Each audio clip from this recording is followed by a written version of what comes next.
اس مجلس کو آگے بڑھاتے ہوئے ہمارے مہمان مکرم جو چنپٹن سے تشریف فرما ہیں حضرت مولانا محمد ذکاء اللہ صاحب قاسمی زیدہ مجدہ، اللہ تعالی حضرت والا کو قبول فرمائے، اللہ تعالی حضرت والا کی عمر میں برکت عطا فرمائے۔ آپ بڑے ہی نیک طبیعت، سنجیدہ مزاج اور بہت ہی حساس اس عقیدہ ختم نبوت کے مسئلے میں اللہ تعالیٰ نے آپ کو یہ سمجھیے کہ ایک بہت بڑا مقام دے کر چن کر کے رکھا ہے، اور اس وقت میں ہر طرف فتنوں کا دورہ ہے، ہر طرف فتنے رونما ہو رہے ہیں۔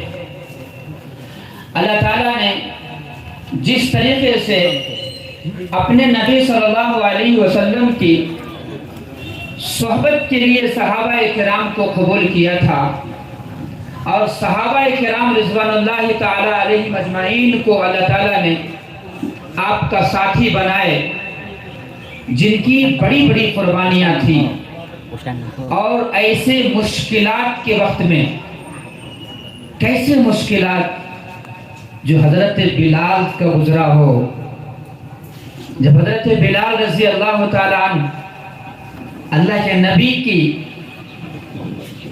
دامن کے نیچے آ گئے اور رسول اللہ صلی اللہ علیہ وسلم کے نبوت کو قبول کرتے ہوئے راہ حق پر آ کے کھڑے ہو گئے، تو مکہ والوں نے نہ جانے کیسی کیسی تکلیفیں آپ کو دی، جس میں انتہا درجے کی تکالیف کو بیان کرتے ہوئے کتابوں میں لکھا جاتا ہے۔ آپ کو مکہ کے گرم ریت پر لٹا کر کے گرم چٹان، پہاڑ کے چٹان کو، پتھر کو آپ کے سینے پر رکھ دیا جاتا تھا۔ ایسے وقت میں جب ایمان کی اور اسلام کی شروعات ہے، جبکہ ابھی مکمل ان کو اسلام معلوم بھی نہیں، ابھی مکمل شریعت سمجھے بھی آئے بھی نہیں تھے، اور بھی بہت ساری چیزیں اس کے بعد شریعت کے نازل ہوئے۔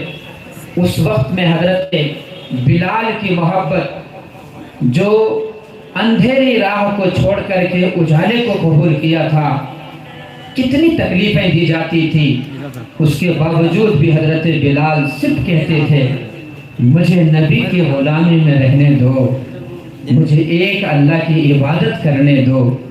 یہ وہ بلال تھے۔ آج میں مہمان مکرم مولانا ذکاء اللہ صاحب قاسمی زیدہ مجدہ ایسے اس پرفتن دور کے اندر جو اس ایمانیات کو اور رسول اللہ صلی اللہ علیہ وسلم کی ختم نبوت کو بتانے کے لیے ہمارے درمیان تشریف لائے ہیں، میں بغیر کسی تاخیر کے میں حضرت مولانا سے گزارش کرتا ہوں کہ آپ عقیدہ ختم نبوت اور عظمت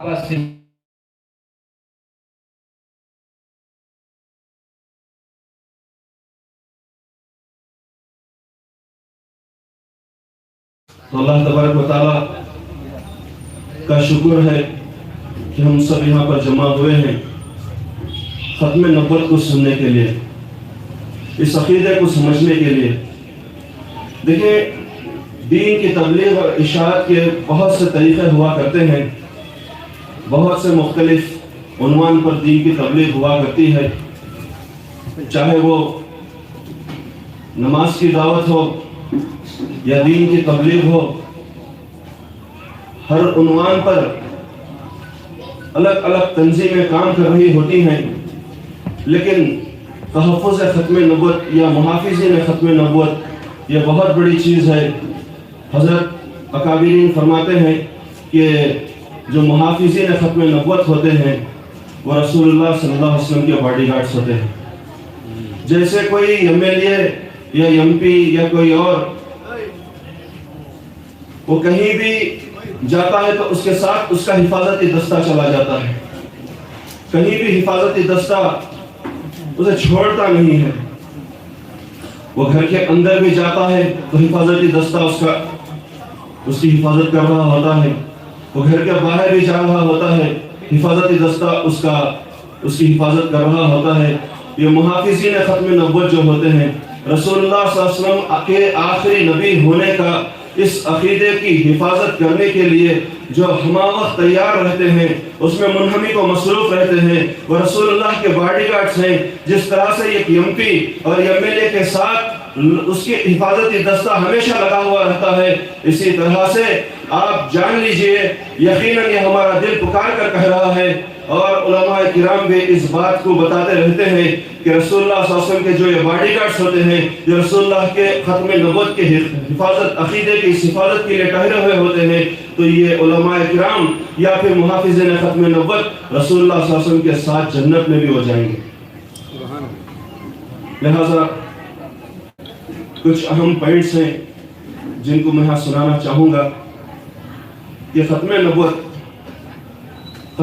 صرف یہ نہیں ہے، میں آسان اور سلیس اردو میں آپ سے گفتگو کرنا چاہتا ہوں کہ اس ختم نبوت صرف یہ نہیں ہے کہ رسول اللہ صلی اللہ علیہ وسلم کو آخری نبی مان لیا جائے یا کہہ دیا جائے یا اس کا بار بار اعلان کرتے رہیں، بلکہ حضور صلی اللہ علیہ وسلم کو آخری نبی ماننے کے ساتھ ساتھ یہ اعتقاد پکا مضبوط چٹان کی طرح سے ہونا چاہیے کہ رسول اللہ صلی اللہ علیہ وسلم کے ساتھ وحی بھی ختم ہو چکی، فرشتے وحی بھی آ نہیں سکتا۔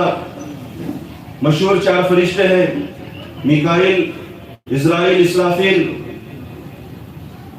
جبرائیل، اور ان چاروں فرشتوں کی الگ الگ ذمہ داریاں ہیں، اور جبرائیل علیہ السلام کی صرف مخصوص ایک ہی ذمہ داری ہے کہ وہ تمام نبیوں تک اللہ تعالیٰ کا پیغام پہنچائیں۔ تو جب رسول اللہ صلی اللہ علیہ وسلم کا وصال ہوا ہے، آپ اس دنیا سے پردہ فرما رہے ہیں، تو رسول اللہ صلی اللہ علیہ وسلم کے چلے جانے کے ساتھ ساتھ فرشتوں کا بھی آنا، وحی کے فرشتے کا آنا بھی اس زمین پر منقطع ہو گیا۔ تو ہمیں یہ پوری طرح سے مضبوط یہ عقیدہ رکھنا چاہیے کہ رسول اللہ صلی اللہ علیہ وسلم کی ختم نبوت کے متعلق کہ وحی بھی آخری ہے، فرشتے وحی بھی آخری ہے۔ ختم نبوت کے لیے ہمیں کوئی اسباب کی ضرورت نہیں ہوتی۔ ختم نبوت کے لیے اسباب تو ویسے ہر چیز کے لیے ضروری ہوتے ہیں، لیکن سب سے اہم چیز جو ہے دل کے اندر، قلب کے اندر وہ جذبہ، جب چل کر انسان بہت بڑے دین الہی جو قائم کرنے کی اس نے کوشش کی تھی، اس کے بعد پاس اسباب بہت تھے، اسباب ہی اسباب تھے، اور بادشاہ وقت تھا، اور اس کے پاس ہر قسم کی طاقتیں اس کے پاس موجود تھیں، لیکن اس وقت شیخ احمد سرہندی رحمت اللہ علیہ وہ کھڑے ہوتے ہیں، نہ وہ بادشاہ ہوتے ہیں، یعنی کہ بظاہر ان کے پاس ایسی کوئی طاقتیں نہیں ہوتی، وہ ایک جھوپڑی میں رہنے والے ہوتے ہیں، لیکن انہوں نے اس کے خلاف جب اٹھ کر وہ کھڑے ہوئے تو آج الحمدللہ ہو سکتا تھا اگر وہ نہ کھڑے ہوتے یا ان سے اللہ تعالیٰ تو کام لے سکتا ہے، لیکن اللہ تعالیٰ نے ذریعہ بنایا کہ آج ہم سب اس دین الہی کے نام سے جو اس نے فتنہ برپا کرنے کی کوشش کی تھی اس سے ہم بچ گئے۔ لہٰذا ہمارے قلب کو عشق مصطفیٰ سے، محبت مصطفیٰ سے ہمیں بھر لینے کی ضرورت ہے۔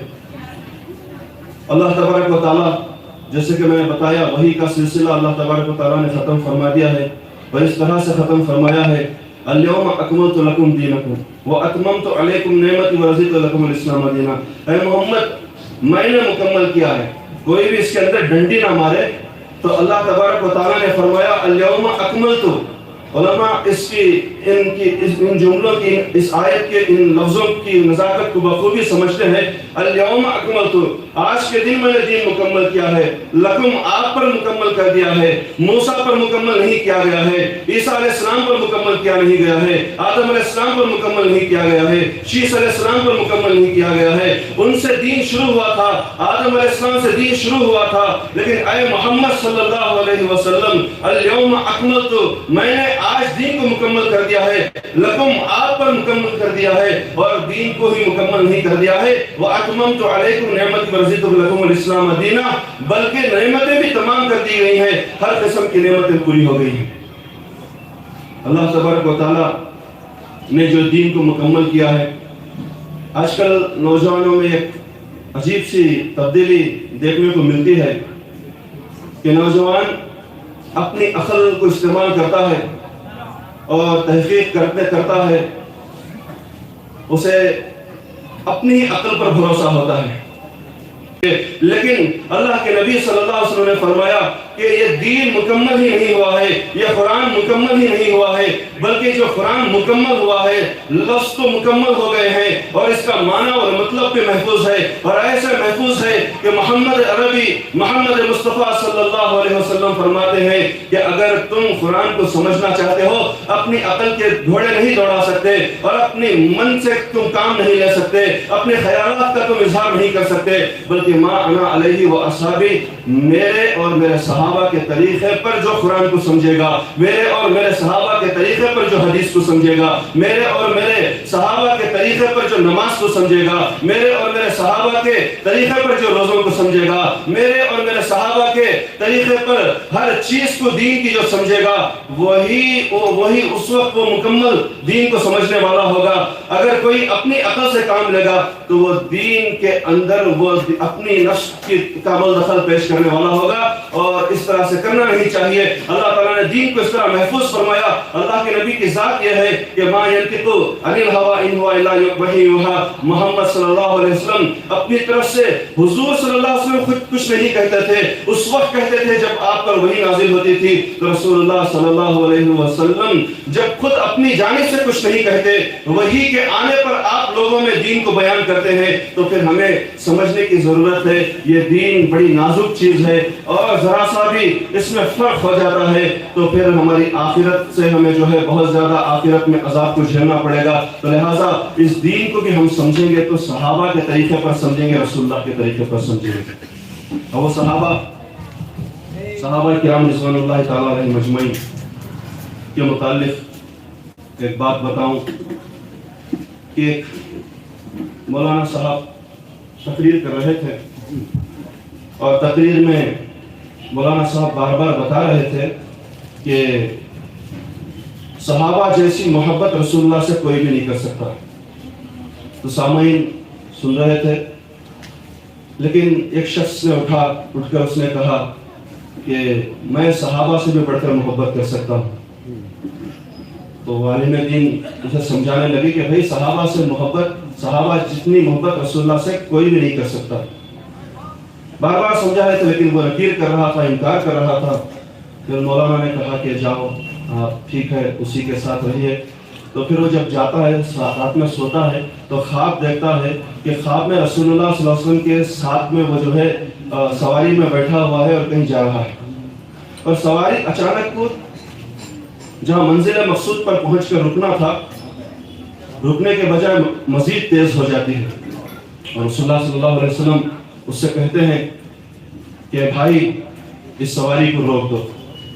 کہنے لگتا ہے، وہ دیکھتا ہے کہ سواری کو میں کیسے روکوں، کوئی پتھر کو، کوئی لکڑی کو، کوئی چیز کو تلاش کر رہا ہوتا ہے کہ میں سواری کو کیسے روکوں۔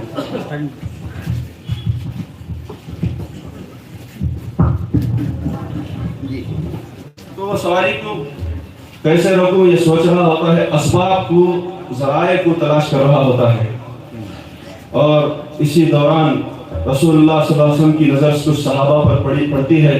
صحابہ وہاں ٹھہرے ہوئے ہوتے ہیں۔ رسول اللہ صلی اللہ علیہ وسلم ان صحابہ سے کہتے ہیں اے میرے صحابہ اس سواری کو روک دو۔ تو صحابہ بغیر اپنی جان کی فکر کیے بغیر اپنے سروں کو سواری کے نیچے دے کر روک دیتے ہیں۔ پھر وہ جب خواب سے بیدار ہوتا ہے کہتا ہے مولانا آپ نے بالکل سچ کہا تھا کہ صحابہ جیسی محبت کوئی بھی رسول اللہ سے نہیں کر سکتا۔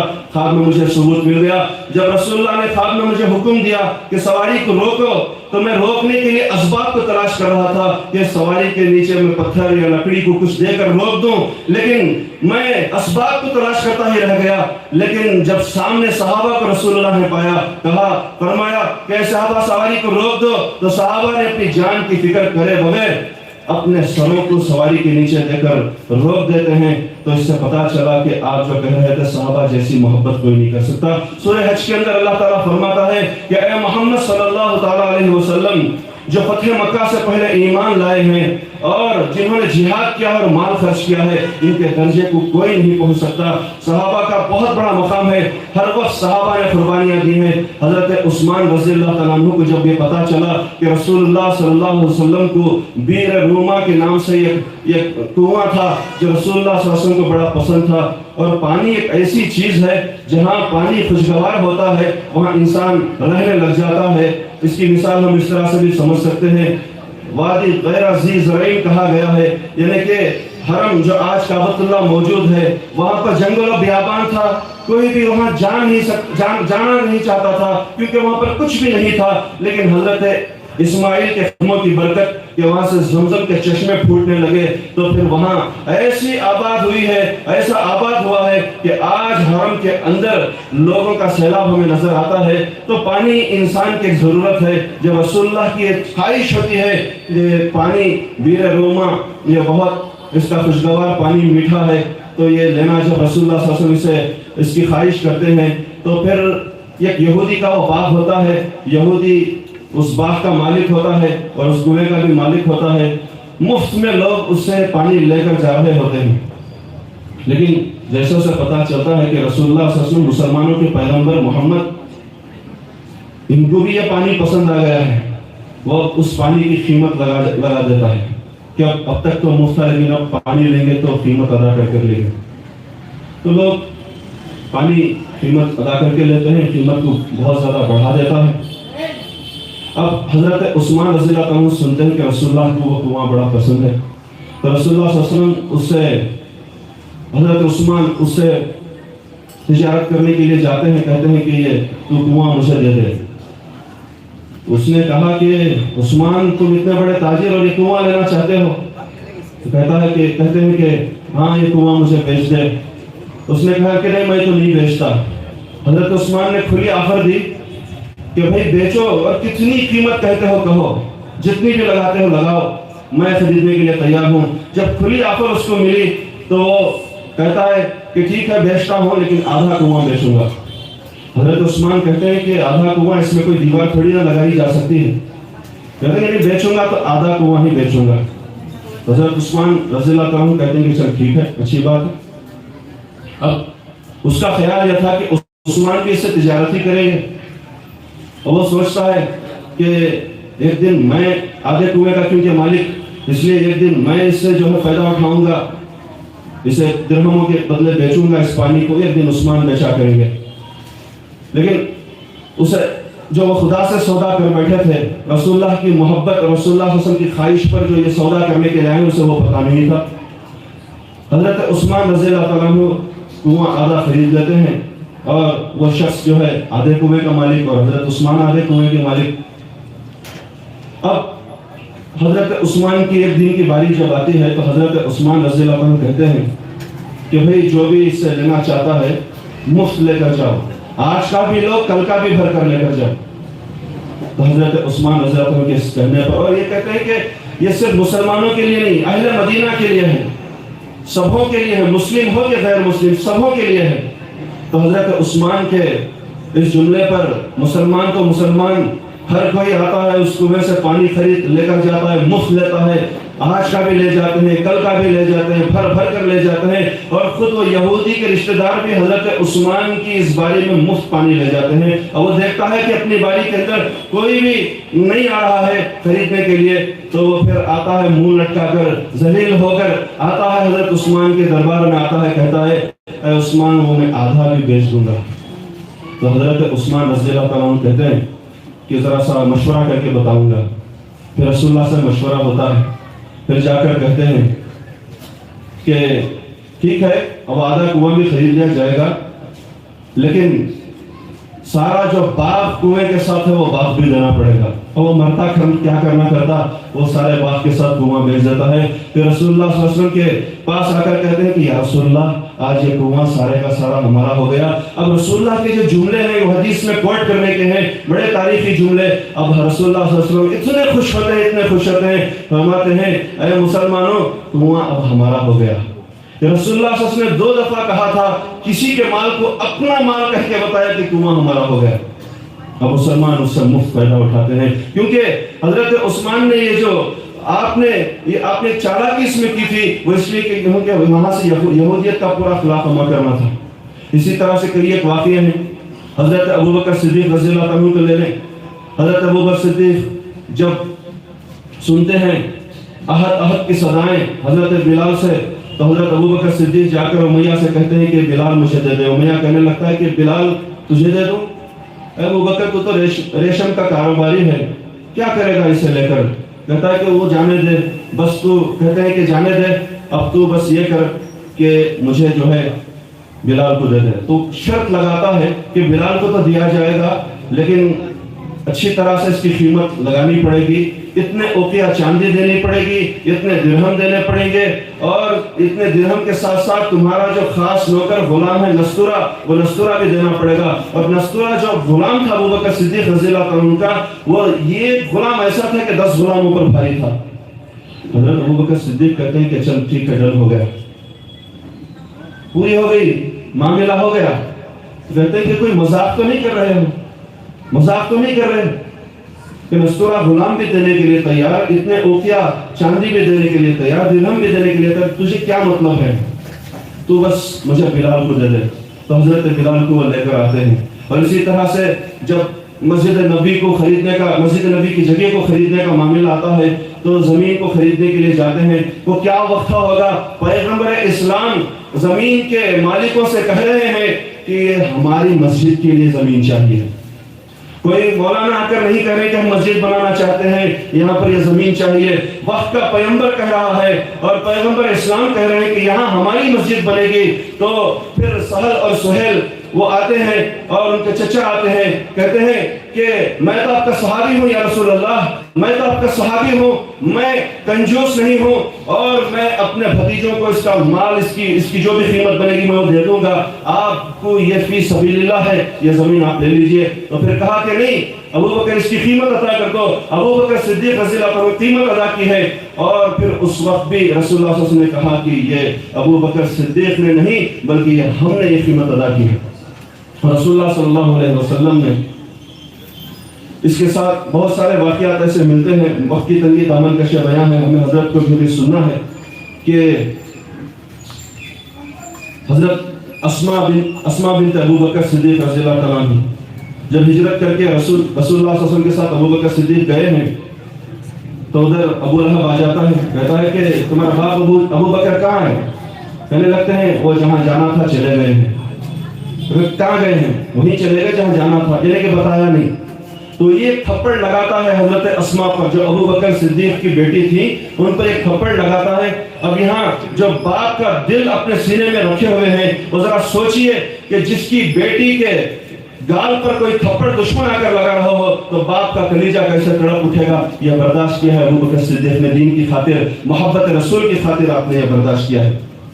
اسی طرح سے حضرت ابوبکر صدیق رضی اللہ تعالیٰ عنہ، ان کا ایک اور واقعہ آتا ہے کہ جب اسلام بہت زیادہ ترقی کو پہنچ گیا تو ان کے فرزند بھی اسلام قبول کر کے آ گئے۔ جنگ بدر کا غالباً موقع ہوتا ہے، حضرت ابوبکر صدیق رضی اللہ تعالیٰ عنہ ادھر مسلمانوں کی جانب سے لڑ رہے ہیں، اور ادھر کفار کی جانب سے حضرت ابوبکر صدیق کے فرزند، اور حضرت ابوبکر صدیق اس وقت ذرا بوڑھے ہو گئے تھے، تو ان کے فرزند جوان تھے، تو انہیں نیچے گرا کر سینے پر بیٹھ جاتے ہیں، اور قریب تھا کہ آپ پر وہ پوری طرح قابو پا لیتے ان کے فرزند حضرت ابوبکر صدیق رضی اللہ عنہ کے فرزند۔ لیکن یہ ہوتا ہے کہ یہ میرا باپ ہے، مجھے اس نے بڑی محبت سے اسی سینے پر اس نے مجھے بہت دفعہ چڑھایا ہے، کسی اور کو ماریں گے، ان کو چھوڑ دیں گے، یہ سوچ کر جو ہے وہاں وہ چلے جاتے ہیں۔ ابوبکر صدیق رضی اللہ تعالیٰ عنہ وہ اٹھ کر پھر چلے جاتے ہیں۔ جب وہ ان کے فرزند اسلام قبول کر آتے ہیں اور مسجد نبی میں بیٹھتے ہیں، اور مسجد نبی میں جب ایک ساتھ بیٹھے ہوئے ہوتے ہیں تو ابوبکر صدیق کے فرزند کہنے لگتے ہیں، بابا کیا آپ کو وہ وقت یاد ہے کہ جب آپ پر میں نے پوری طرح قابو پا لیا تھا؟ تو حضرت ابوبکر صدیق جانتے ہیں، یاد آ جاتا ہے، پھر بھی بات کو چھپاتے ہیں کہ کون سا وقت؟ کہتے ہیں کہ وہی وقت جب میں نے آپ پر قابو پا لیا تھا۔ تو ابوبکر صدیق پوچھتے ہیں رضی اللہ تعالیٰ عنہ کہ کیوں تو نے قابو تو پا لیا تھا لیکن چھوڑ کیوں دیا تھا؟ کہتے ہیں کہ میرا والد ہے، میں آپ کو کیسے مارتا اس لیے آپ کو چھوڑ دیا. تو ابوبکر صدیق کہتے ہیں اگر تیری جگہ میں ہوتا تو رسول اللہ کے نام پر یہ نہ دیکھتا, رسول اللہ کی محبت پر میں یہ نہ دیکھتا کہ تو میرا بیٹا ہے, رسول اللہ صلی اللہ علیہ وسلم کی خاطر, اسلام اور دین کی خاطر تجھے بھی قتل کر دیتا. ختم نبوت کے حوالے سے ایک دو باتیں میں بتاؤں گا, 2-3 جملے, اسی پر ہم اپنی گفتگو ختم کریں گے. اب ہمیں حضرت کو بھی سننا ہے, ان سے بھی اکتساب فیض حاصل کرنا ہے. ان جملوں کو آپ غور سے سنیے, یہ جملے نہیں ہمارا عقیدہ ہے. نبوت کا چراغ نبی پر ہمیشہ کے لیے مکمل ہو گیا. ختم نبوت وہ خلا ہے, ختم نبوت ایسا خلا ہے کہ جس کی حفاظت کی ذمہ داری ہر مسلمان پر ہے. ختم نبوت کوئی فقہی مسئلہ نہیں ہے, بلکہ ختم نبوت ستون دین ہے. ختم نبوت کا انکار وحی کے دروازے کو کھولنے کی باطل کوشش ہے. محمد آخری نبی ہے, یہ عقیدہ نہیں ہے بلکہ مسلمانوں کی احساس ہے. اور اسی طرح جو ختم نبوت کا محافظ ہے وہ دین کا اصل میں محافظ ہوتا ہے. ختم نبوت صرف ہمارا عقیدہ نہیں بلکہ یہ اللہ کا فیصلہ ہے. ختم نبوت ہمارا عقیدہ نہیں بلکہ اللہ کا فیصلہ ہے. اور اسی طرح دین مکمل ہو چکا, اب صرف محمد صلی اللہ علیہ وسلم کا ہی دین چلے گا. اللہ کے نبی نے فرمایا کہ اگر موسیٰ بھی ہوتے تو وہ میری شریعت کو فالو کرتے. تو انہی چند باتوں پر میں اپنی گفتگو ختم کرنے لگا ہوں کہ اللہ تبارک و تعالی ہمیں راہ حق پر قائم رکھے, ما انا علیہ و اصحابی پر قائم رکھے. دین کو سمجھنے میں رسول اللہ صلی اللہ علیہ وسلم کے طریقے پر ہمیں دین کو سمجھنے والا بنائے, اور صحابہ کے طریقے پر سمجھنے والا ہمیں دین کو بنائے, اور ہر قسم کی گمراہی سے ہمیں بچائے. اور اللہ تبارک و تعالیٰ سے دعا ہے کہ جو محافظین ختم نبوت ہیں, تحفظ ختم نبوت جو یہ بورڈ ہے, اس کے ذمہ دار حضرت مولانا نوشاد صاحب قاسمی قبلہ دامت برکاتہم, اللہ تبارک و تعالیٰ ان کی عمر کو دراز فرمائے کہ یہ جو رسول اللہ صلی اللہ علیہ وسلم کے محافظ, یہ باڈی گارڈ بنے ہیں. یقیناً ہمیں انہوں نے دعوت دی ہے, دعوت فکر دی ہے کہ ہم سب بھی رسول اللہ صلی اللہ علیہ وسلم کے اس عقیدہ ختم نبوت کی حفاظت کریں.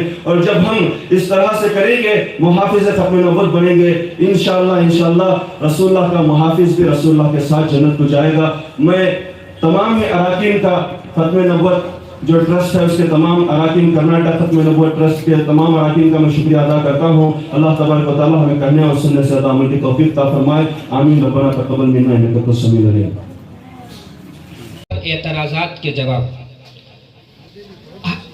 حضرت اماں عائشہ رضی اللہ عنہا کے اوپر جو دوسرے لوگ اعتراض کرتے تھے, ان کی مدلل ڈاکٹر صاحب مل کر کے مکمل جواب لکھے ہیں. وہ کتاب بھی انہوں نے لا کر کے مجھے دی کہ حضرت آپ ختم نبوت کے عنوان سے کام کر رہے ہیں, اس لیے میری خواہش یہ ہے کہ یہ کتاب علماء تک پہنچائیے. تو میں حضرت سے اجازت چاہتے ہوئے وہ کتاب آپ کی خدمت میں پیش کرنا چاہ رہا ہوں. ایک کتاب حضرت کو 2 کتابیں لے کے آئیے. معزز سامعین, پوری محبت کے ساتھ, شوق کے ساتھ, الفت کے ساتھ, پیار کے ساتھ, ادب کے ساتھ, احترام کے ساتھ, اخلاص کے ساتھ, دل کی گہرائی سے ایک مرتبہ درود شریف پڑھ لیں.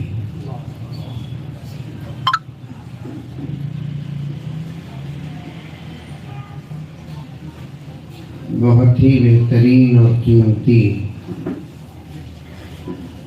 خطاب بڑی سادگی کے ساتھ حضرت مولانا فرما رہے تھے.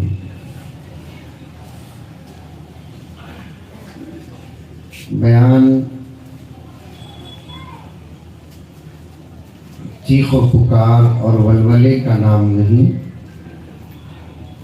انداز کچھ بھی ہو,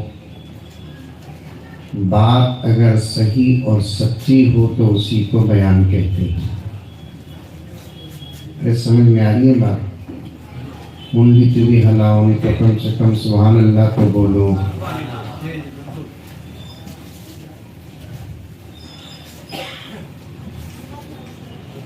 بہت سارے لوگ بیان کرتے ہیں,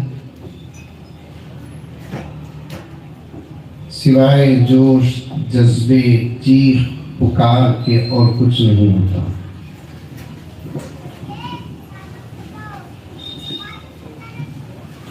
اللہ تعالیٰ مولانا کی باتوں کو قبول فرمائے. بولو آمین. بولو. ہم سب کو عمل کرنے کی توفیق عطا فرمائے.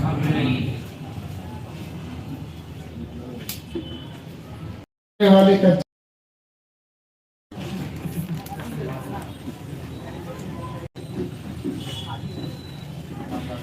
عاشق وہ نہیں ہوتا جو اپنے مطلب کی حدیثوں اور سنتوں پر عمل کرتا ہے، عاشق وہ ہوتا ہے نبی کی ہر سنت پر عمل کرتا ہے۔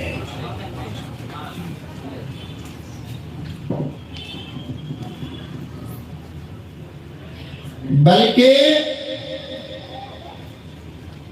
ختم نبوت پر بات کروں گا، مقدمہ پیش کرتا ہوں، بلکہ عاشق وہ ہوتا ہے زمانے میں سنت جب مشکل ہو جاتی ہے اسی سنتوں پر عمل کر کے نبی کی محبت کا ثبوت دیتا ہے۔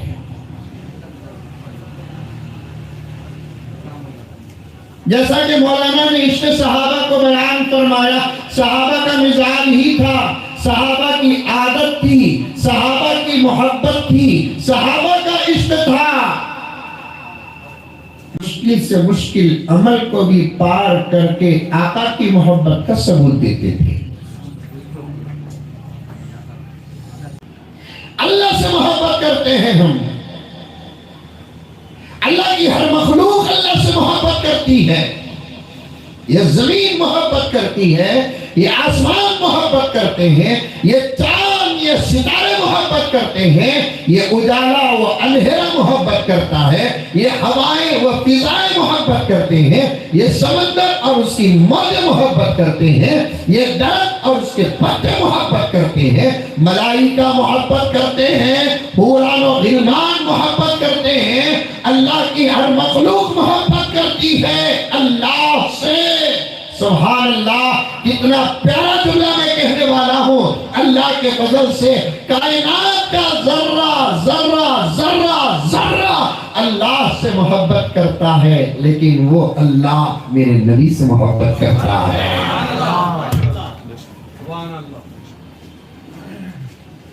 میرے نبی وہ نبی ہیں،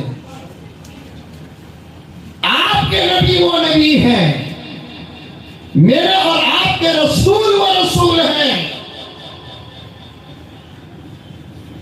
صحابہ کرام اس نبی سے محبت کا ثبوت دیتے، جان قربان کر کے، مال قربان کر کے، وقت قربان کر کے، جائز خواہشات قربان کر کے، وقت آنے پر صحابہ نے اولاد کو قربان کیا، بیویوں نے شوہروں کو قربان کیا، شوہروں نے بیویوں کو قربان کیا، بچوں نے ماں باپ کو اور بڑوں کو قربان کیا، بڑوں نے بچوں اور چھوٹوں کو قربان کیا۔ ہر قسم کا واقعہ آپ کے پاس ہے، ہر قسم کا واقعہ آپ نے سنا ہے، لیکن افسوس کے ساتھ کہنا پڑتا ہے ایسے لوگوں کا زمانہ گزر چکا ہے، اب بچا کچا زمانہ جس میں ہم ہیں، ہمارے اپنے مطلب پر نبی کو محبت کرتے ہیں۔ جمعے میں بیان کرنا کا جب یہ حادثہ ڈر ہوتا، بریانی کھا کو سست ہو کر ہوتے کیا والا ہے؟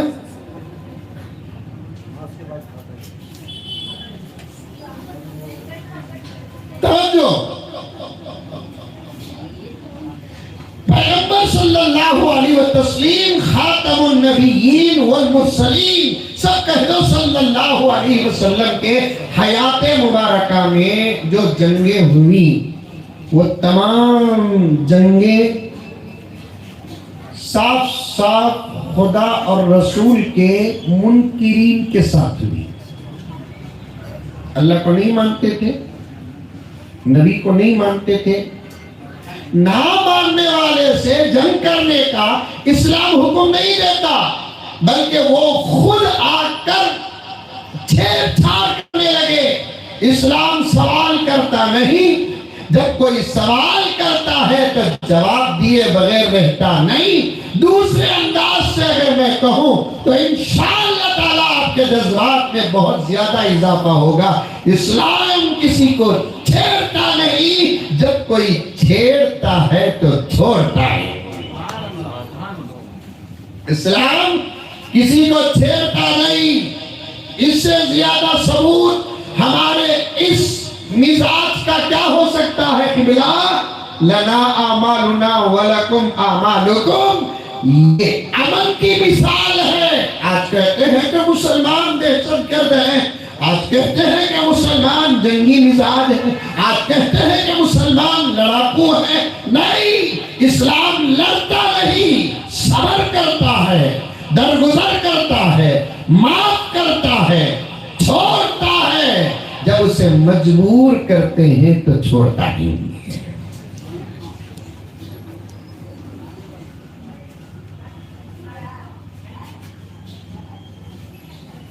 مجبور کرتے ہیں تو چھوڑتا نہیں. 13 سال مکے میں, 10 سال مدینے میں, اعلان نبوت کے بعد, یہ لفظ کبھی بھی بولنا, نبی بننے کے بعد 13 سال مکے میں تھے, 10 سال مدینے میں تھے, ایسا نہیں بولنا. نبی بننے کے بعد نہیں, میرا نبی تو ہر وقت نبی تھا.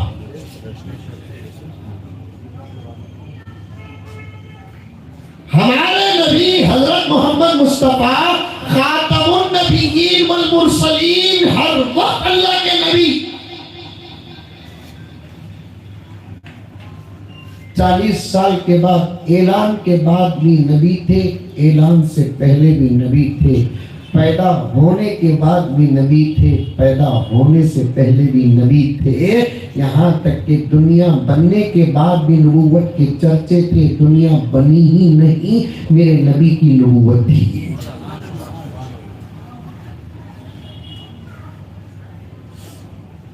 شان ہے ہمارے نبی کی. ہم اپنی نسبت جوڑیں گے تو ہماری بھی تو شان ہے کہ ہم اس نبی کے غلام ہیں. شان ہے ہماری.